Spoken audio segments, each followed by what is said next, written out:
Assalamualaikum warahmatullahi wabarakatuh. Perkenalkan, nama saya Nur Alma Musyaimah dengan NIM F1G1210007. Saya dari Prodi Ilmu Komputer. Adapun tujuan dibuatnya video ini untuk memenuhi ujian mid semester dari Bapak dosen pengampu, Bapak Natalis Ramsi, SSI.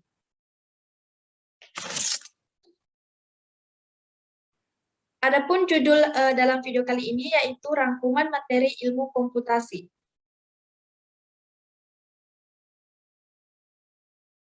Dalam video ini memiliki 5 subjudul. Yang pertama itu divisi ilmu komputer, yang kedua sistem komputer, yang ketiga input-output device, yang keempat perkembangan hardware dan software komputer, yang kelima internet dan cloud computing.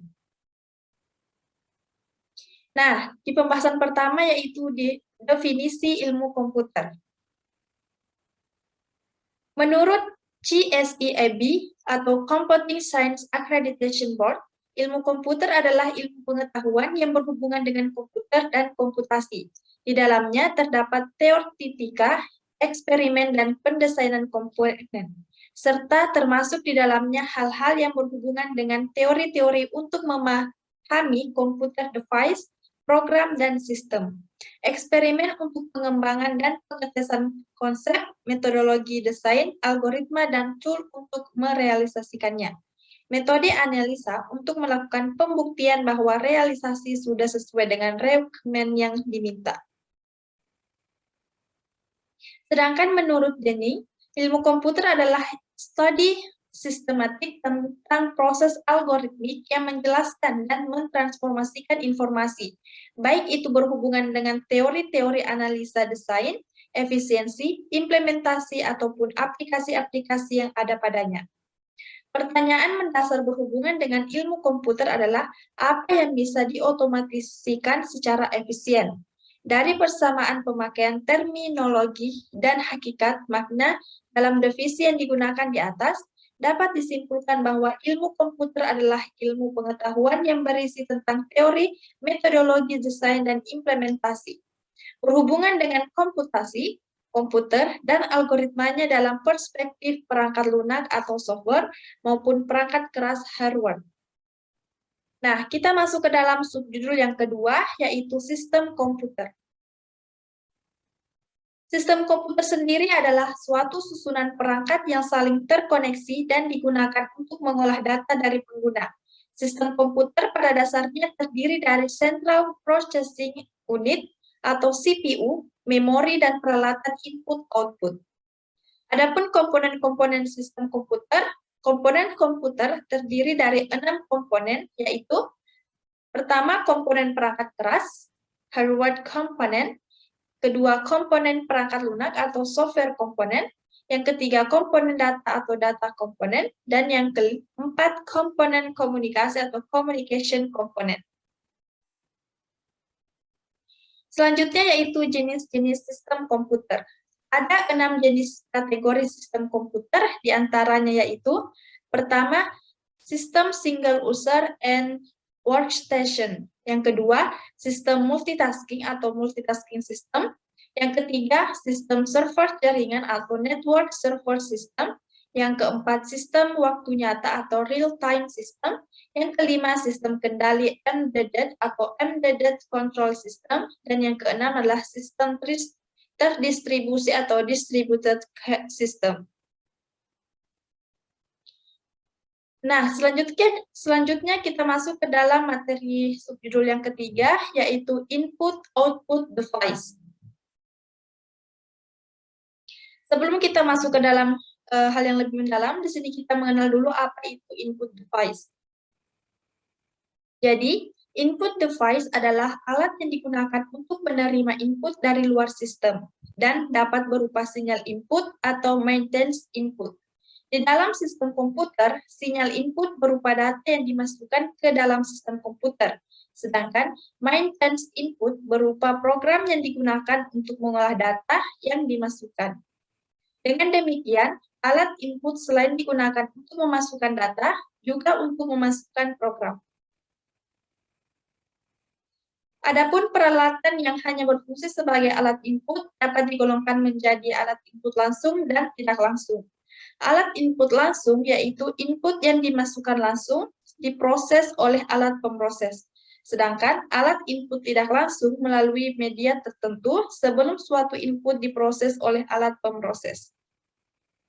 Berikut contoh alat input langsung. Pertama ada keyboard, pointer, petunjuk ataupun mouse, scanner, dan sensor.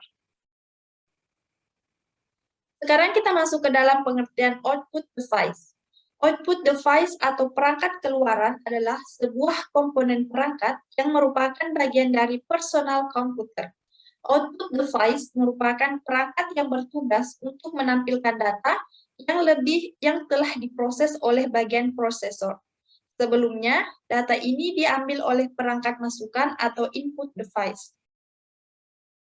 Output komputer atau output device merupakan suatu perangkat keras komputer yang berfungsi untuk menghasilkan suatu keluaran atau tampilan seperti grafik, gambar, serta atau hard copy. Output yang dihasilkan dari pemroses dapat digolongkan menjadi 4 bentuk, yaitu tulisan. Tulisan berupa huruf, angka, simbol khusus, image dalam bentuk grafik atau gambar, suara dan bentuk lain yang dapat dibaca oleh mesin atau machine readable form. 3 golongan pertama adalah output yang dapat digunakan langsung oleh manusia. Sedangkan golongan terakhir biasanya digunakan sebagai input untuk proses selanjutnya dari komputer. Peralatan output dapat berupa hardware copy device, soft copy, driver device atau driver. Output bentuk pertama sifatnya adalah permanen dan lebih portable. Dapat dilepas dari alat outputnya dan dapat dibawa kemana-mana. Alat yang umum digunakan untuk ini adalah printer, plotter, dan alat microfilm. Sedangkan output bentuk kedua dapat berupa video display, flat panel, dan speaker. Alat output bentuk ketiga yang merupakan media magnetic disk adalah disk drive, dan yang menggunakan media magnetic tape adalah tape drive. Sekarang kita masuk ke dalam subjudul yang selanjutnya, yaitu perkembangan hardware dan software komputer. Sebelum kita masuk ke dalam perkembangan hardware dan software komputer, terlebih dahulu kita mengenal apa itu komputer. Istilah komputer mempunyai arti yang luas dan berbeda bagi setiap orang. Istilah komputer diambil dari bahasa Latin komputer yang berarti menghitung, to compute atau to reckon. Menurut Glismer pada tahun 1985, komputer adalah suatu alat elektronik yang mampu melakukan beberapa tugas, yaitu menerima input, memproses input sesuai dengan instruksi yang diberikan, menyimpan perintah-perintah dan hasil pengolahannya. Sedangkan menurut Sanders pada tahun 1985, komputer adalah sistem elektronik untuk memanipulasi data yang cepat dan tepat, serta dirancang dan diorganisasikan secara otomatis menerima dan menyimpan data input, memproses dan menghasilkan output berdasarkan instruksi-instruksi yang telah tersimpan di dalam komputer.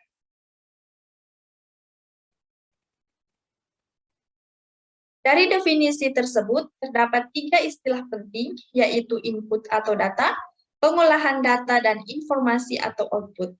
Pengolahan data dengan menggunakan komputer dikenal dengan nama pengolahan data elektronik atau PDA, atau Electronic Data Processing atau IDP.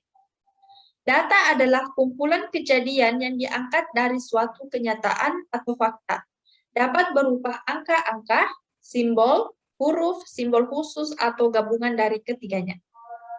Pengolahan data merupakan suatu proses manipulasi dari data ke dalam bentuk yang lebih berguna dan lebih berarti, yaitu berupa suatu informasi. Dengan demikian, informasi adalah hasil dari suatu kegiatan pengolahan data yang memberikan bentuk yang lebih bermakna dari suatu fakta. Oleh karena itu, pengolahan data elektronik adalah proses manipulasi dari data ke dalam bentuk yang lebih bermakna, berupa suatu informasi dengan menggunakan suatu alat elektronik, yaitu komputer. Selanjutnya yaitu fungsi komputer. Fungsi komputer didefinisikan sebagai operasi masing-masing komponen sebagai bagian dari struktur. Adapun fungsi dari komponen dalam struktur sistem komputer sebagai berikut. Yang pertama ada input device atau alat masukan, yang kedua output device atau alat keluaran, input-output ports, CPU atau Central Processing Unit, memori, data bus, address bus, dan control bus. Sekarang kita masuk ke dalam perangkat lunak atau software. Komputer merupakan mesin yang memproses fakta atau data menjadi informasi. Komputer digunakan orang untuk meningkatkan hasil kerja dan memecahkan berbagai masalah. Yang menjadi pemroses data atau pemecah masalah itu adalah perangkat lunak. Data yang diproses pun telah banyak berubah. Yang semula hanya berupa data bilangan dan karakter, merambah ke audio visual, seperti bunyi, suara, gambar, dan film. Sejauh perkembangan hingga saat ini, seluruh proses menggunakan format data digital dengan satuan bit atau binary digit. Adapun perkembangan pembuatan perangkat lunak. Dari perkembangan perangkat lunak, kita bisa membayangkan bagaimana perkembangan interaksi manusia dengan perangkat lunak. Bentuk paling primitif dari perangkat lunak menggunakan aljabar boolean yang direpresentasikan sebagai binary digit atau bit, yaitu 1. Benar atau on atau 0, salah atau off. Cara ini sudah pasti sangat menyulitkan, sehingga orang mulai mengelompokkan bit tersebut menjadi nibble 4 bit, byte 8 bit, word 2 bit, dan double word atau 32 bit.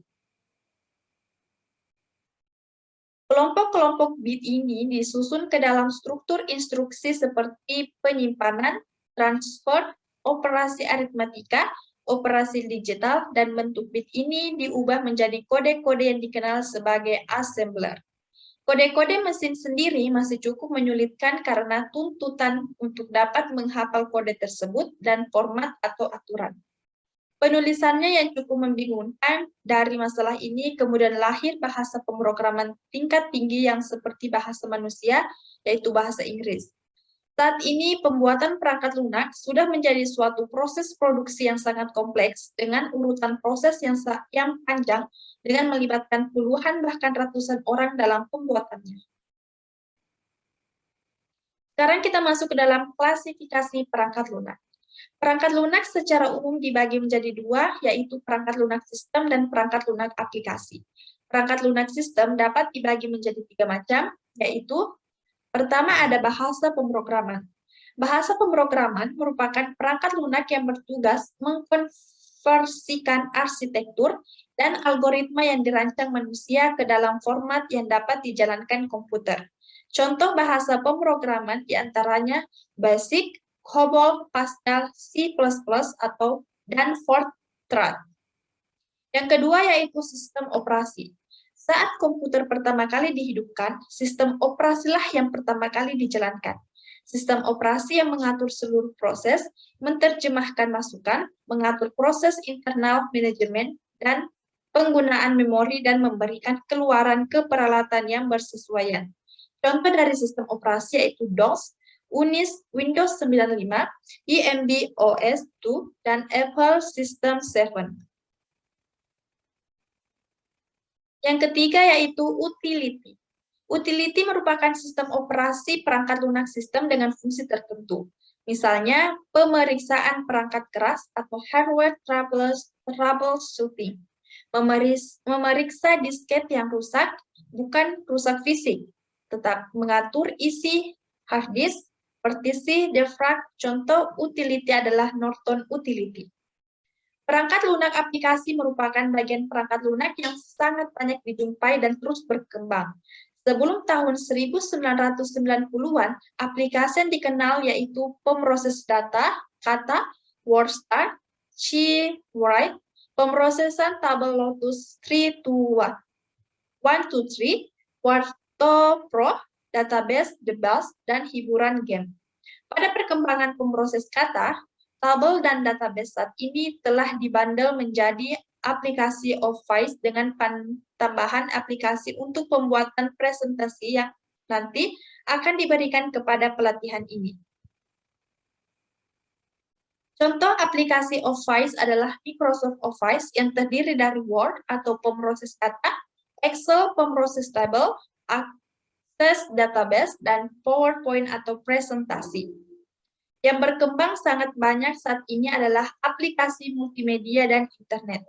Contoh aplikasi multimedia adalah Winamp untuk memutar musik berformat MP3 atau CD audio. Kemudian Real Player yang dapat digunakan untuk menonton film atau VCD. Aplikasi internet yang umum digunakan adalah untuk browsing, email, chatting, dan messenger. Aplikasi yang bersifat khusus diantaranya untuk membantu pekerjaan engineer seperti AutoCAD, gambar struktur, Protel gambar rangkaian elektronik, dan Matplotlib proses dan visualisasi persamaan matematis. Sekarang kita masuk ke dalam perkembangan hardware. Perkembangan hardware komputer semakin cepat dari yang sederhana sampai ke hardware yang paling kompleks. Namun dilihat dari sejarahnya, perkembangan komputer diawali oleh kebutuhan manusia untuk melakukan pemroses data secara lebih mudah. Walaupun prinsip ini tetap berlaku, namun akhir-akhir ini kelihatan perkembangan hardware komputerlah yang mampu menciptakan kebutuhan-kebutuhan dan peluang baru. Perkembangan hardware komputer itu sendiri adalah sebuah evolusi dari berbagai alat pengolah data. Adalah seorang Charles Babbage yang pertama kali mengenalkan komputer yang pertama. Namun, pada periode ini, komputer digunakan hanya untuk operasi matematika. Baru setelah tahun 1940, komputer digunakan untuk pengolahan data yang lebih luas. Berikut adalah perkembangan generasi komputer setelah tahun 1940. Pertama, generasi pertama pada tahun 1940 sampai 1959.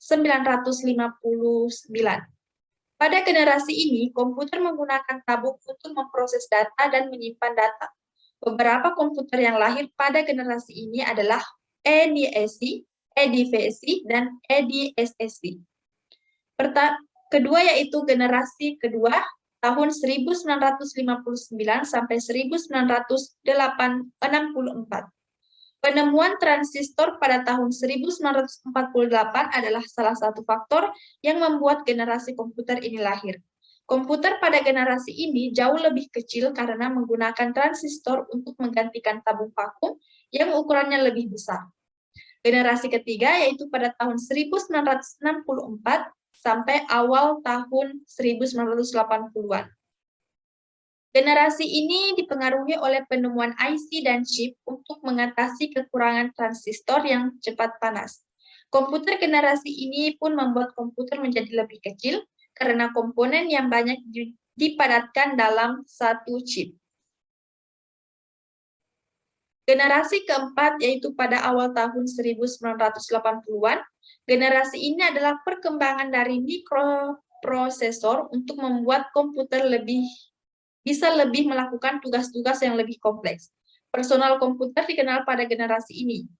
Kemudian generasi kelima, generasi ini memungkinkan komputer masa depan untuk lebih dapat berinteraksi dengan manusia.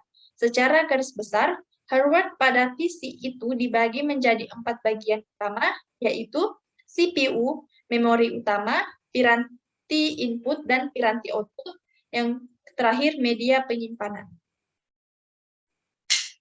Nah, sekarang kita masuk ke dalam subjudul selanjutnya, yaitu Internet dan Cloud Computing. Sebelum kita masuk ke dalam penjelasan Internet dan Cloud Computing, kita mengenal sedikit sejarah Internet. Pada awal tahun 1970, Vin Kurt dan Bob Kahn mulai mengerjakan desain yang sekarang kita sebut dengan Internet. Internet adalah hasil eksperimen dari ARPANET, singkatan dari Advanced Research Project Agency Network. Ini adalah proyek penelitian Departemen Pertahanan. Vin Kurt dan Bob Kahn sangat berjasa dalam menciptakan protokol interworking. Untuk memungkinkan komunikasi, penemuan ini menjadi dasar bagi apa yang kita kenal sekarang sebagai internet. Internet adalah jaringan dari berbagai jaringan. Internet menautkan miliaran perangkat di seluruh dunia. Sekarang kita masuk ke dalam penjelasan internet. Apa itu internet? Internet merupakan singkatan atau istilah interconnection network, di mana belakangan ini internet sering dihubungkan dengan istilah yang lebih tepatnya orang sering menyebut sebagai cloud computing, yaitu teknologi yang memungkinkan sumber daya ataupun resources untuk menjalankan sebuah sistem yang kompleks, itu dengan mudah kita peroleh entah itu melalui layanan hunting, Virgo server, akun, ataupun teknologi-teknologi lainnya. Internet terdiri dari sejumlah besar jaringan independen. Yang menarik dari sistemnya adalah ia terbagi secara menyeluruh. Tidak ada kendali pusat yang memutuskan bagaimana paket dirotekan atau di mana potongan jaringan dibentuk atau bahkan siapa yang saling berhubungan.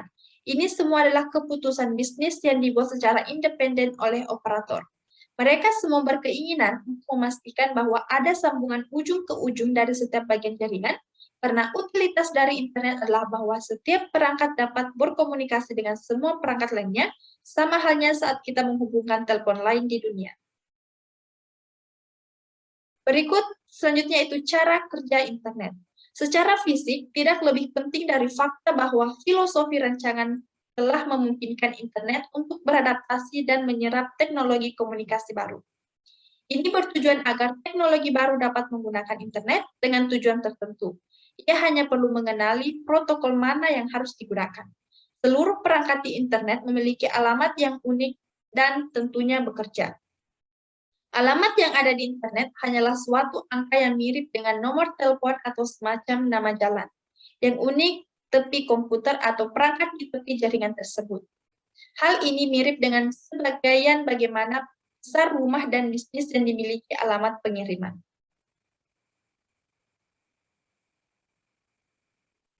Istilah interconnection network, di mana belakangan ini sering-sering dihubungkan dengan istilah cloud computing, yang merupakan teknologi yang memungkinkan sumber daya atau resources untuk menjalankan sebuah sistem yang kompleks. Dengan mudah kita peroleh melalui layanan hunting Virgo server, akun ataupun teknologi-teknologi lainnya. Seperti yang kita ketahui bahwa dengan cloud computing atau dengan internet, maka hampir semua device yang kita miliki, entah itu berupa desktop PC, handphone, atau bahkan rumah, ataupun tools-tools yang lain, yang berdekatan atau bersentuhan langsung dengan kita itu sudah terkoneksi dengan baik internet, apalagi dengan munculnya beberapa tahun terakhir tentang istilah Internet of Things untuk memungkinkan benda-benda yang terjadinya itu berdiri sendiri dan akhirnya dia bisa terkoneksi dengan internet.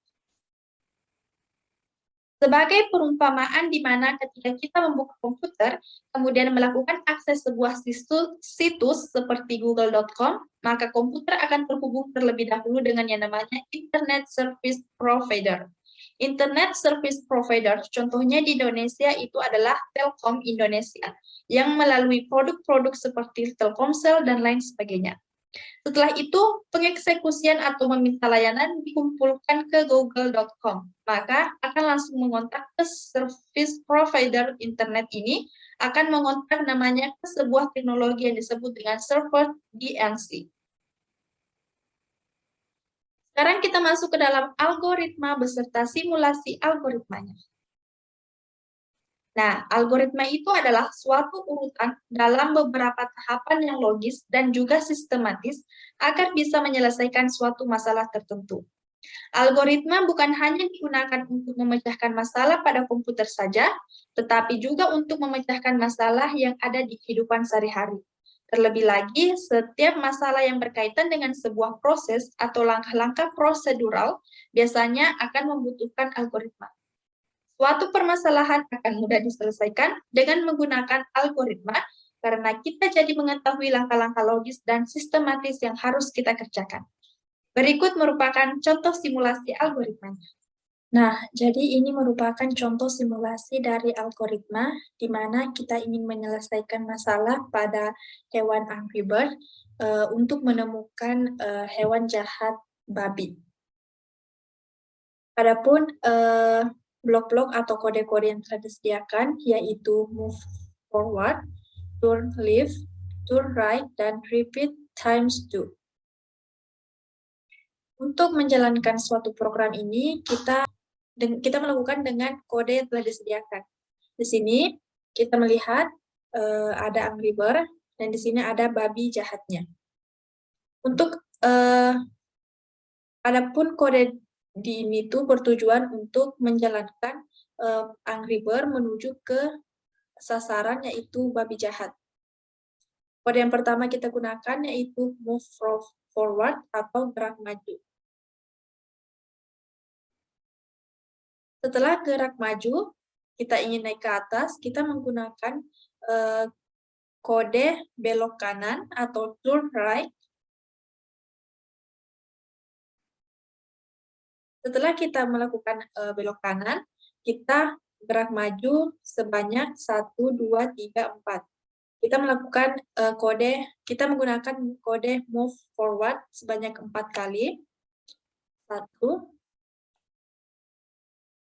2, 3, 4. Nah, setelah kita ketahui nanti Angry Bird-nya sampai di sini, kita melakukan lagi kode, yaitu dengan kode belok kanan atau turn right sebanyak 1 kali. Nah, setelah kita menggunakan kode turn right, otomatis Angry Bird-nya akan menghadap ke babi. Jadi, cara yang dilakukan pertama itu kita masukkan kode move forward. Nah, ini merupakan kode berjalannya suatu program pada contoh ini. Mari kita run.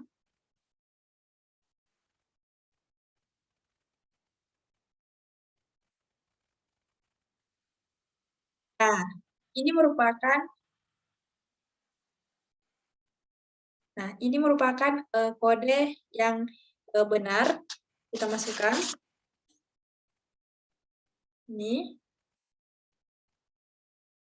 Jadi, untuk menyelesaikan masalah ini, kita menggunakan kode move forward, turn right, dan move forward sebanyak 4 kali, setelah itu turn right 1 kali, kemudian move forward. Nah, ini merupakan contoh yang pertama. Sekarang kita masuk ke dalam contoh yang kedua. Nah, pada contoh yang kedua ini, kita melakukan simulasi pada game yang berbeda, yaitu membantu mengumpulkan harta karun bersama Laurel. Adapun kode yang digunakan yaitu gerak maju, turn right, turn left, repeat times do, dan collect. Tujuannya simulasi ini kita ingin membantu Laurel mengumpulkan berlian-berlian atau harta karun sampai ke tujuan dengan benar. Kode yang pertama digunakan yaitu move forward. Kita hitung ada 2 sampai tujuan ke tempat harta karun. Kita masukkan move forward-nya sebanyak 2 kali.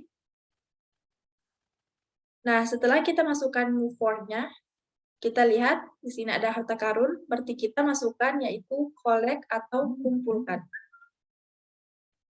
Dan collect.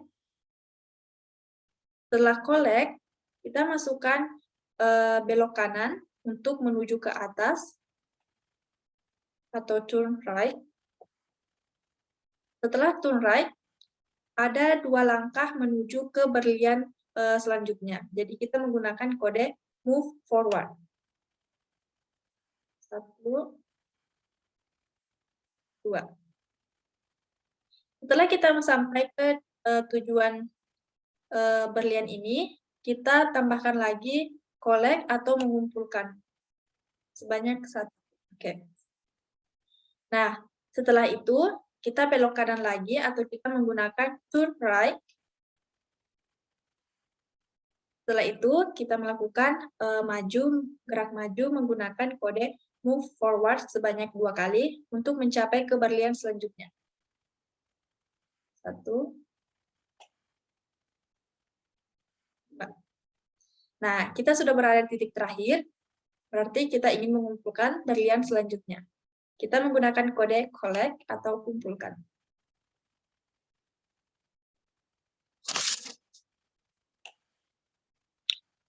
Nah, ini merupakan contoh kode yang kita gunakan. Coba kita run, jalankan.